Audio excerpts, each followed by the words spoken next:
In this video, we will demonstrate how to properly install PerimeterSeal on a new floor.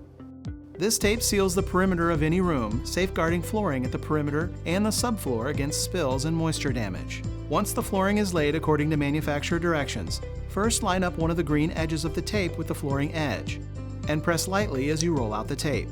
Next, lightly press the center of the green area of the tape into the expansion space to form a shallow valley, which will allow for flooring movement. Now press the upper, clear portion of the tape against the wall. Use your fingers or a rigid card to press out air bubbles and firmly bond the tape to the flooring. Also firmly press the tape into any beveled joints. When you come to a corner, firmly press the top side of the tape against the wall all the way into the corner. Pinch the bottom of the tape together to create a flap.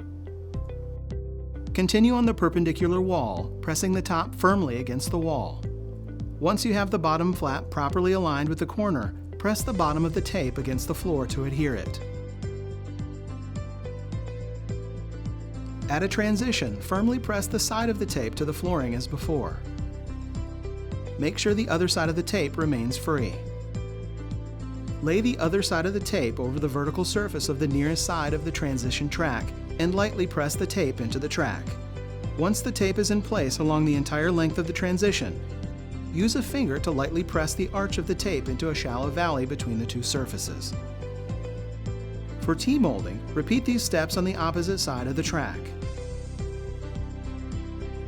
Then install the transition into the track following manufacturer instructions. Now you're ready to add quarter round or baseboard.